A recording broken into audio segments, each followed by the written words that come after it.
What's good, my G's? Your boy Snow back here, representing for the ignorant gamers. And you can see that this is the couch. So this is another offline video. No edit, straight raw. Even if I mess up, we going through it. Before we get down to the top of the video, I want to thank everyone for the shout out, subscriptions, the mentions, the follows, the comments, the negative comments that are constructive, the bad comments that are destructive, the positive comments, the positive feedback, all the feedback. We really appreciate it. Um, Stop being soft for a minute. Let's get down to business. Battlefield 4. This game is running amok and it's leaving a bad taste in a lot of people's mouths. Now, I am a Battlefield fan. When I speak of games, Battlefield comes up. I am, if you say, probably an ambassador. You could probably say I'm an ambassador of Battlefield. Now, I have several, just like you, unless you're one of them too, several friends that all they do is eat, shit, and breathe cod liver oil. And with that said, they don't want to hear anything else military shooter wise. Some of them understand through me or common sense as well the difference between a Medal of Honor, a Battlefield, and a Call of Duty game. These games should never be compared unless they're doing campaigns. That's the only place where they should be compared at. And if that's the case, cod liver for the win. But skip all that. I have a friend that's day one bought the game Battlefield 4 PS4. He just got into multiplayer today. Today is Monday, by the way. He got that Friday. There was countless of installs, countless of deletes, countless of installing to delete because it wouldn't go to the full game. For me, I didn't have that problem. Why? Because I did a digital upgrade. So my digital download with my PS3 to activate the download, my PS3 disc to activate the download, worked before he actually had a chance to do it. Now, that's not to say I didn't have any hiccups, because I did. There was a few times where I got booted out of a room. I refused to play the campaign because you guys didn't fix the problem on the Xbox 360 or the PS3, so that's why I'm not playing the campaign for the PlayStation 4 as well, because I'm not going to start something and you're going to delete my goddamn thing. And don't tell me about pulling it up from the cloud, because when you pull that down, if it worked, it'll corrupt again.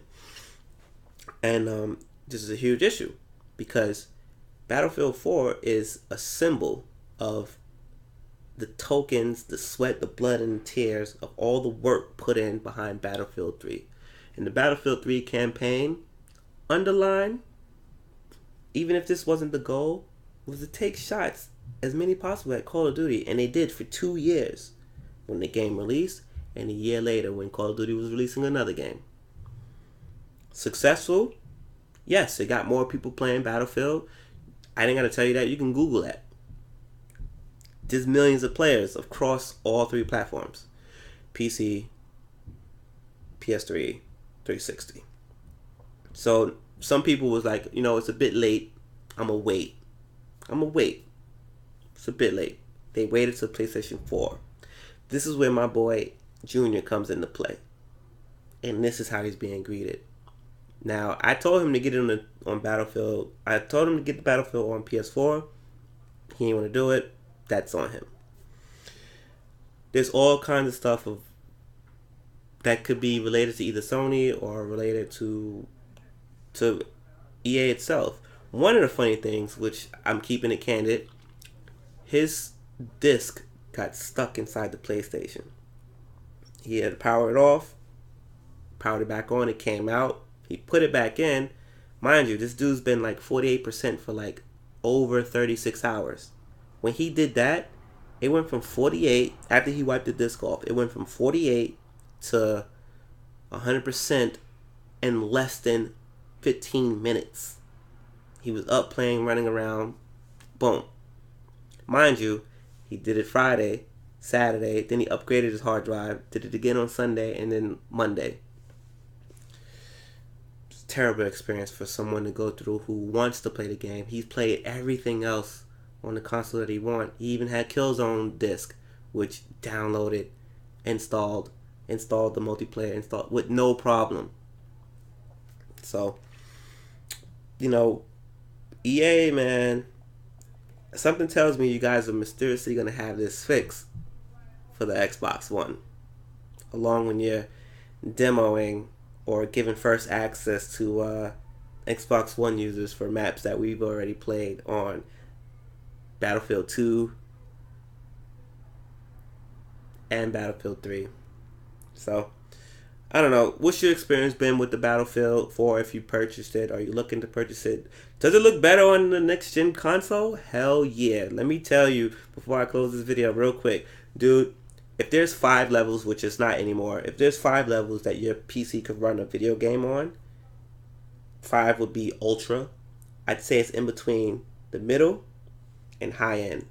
It's like right there in the middle, which means that next one, because every time a console come out, people gotta learn the hardware, and as time get better, people know how to push the hardware better. By the end of the PlayStation 4 and Xbox One life cycle, PC will have some really outrageous stuff, but you won't be able to tell who's playing on what unless they're playing with the most outrageous card on PC.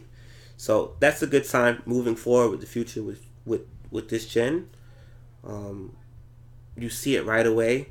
When I got into multiplayer, I saw it right away. So yeah, let me wrap this video up. Tell me your experience with Battlefield 4, both on the current version and the next gen version if you have it. And for me, it's been the same shit as far as the technical problems. Can't join squads, etc., etc. Pain in the ass. I think I know why. It's part of the join party system that was reserved for the next gen, which screws the current gen. I'm not going to get into that. Anyway, your boy Snow, and I'm out. Stay up, my G's.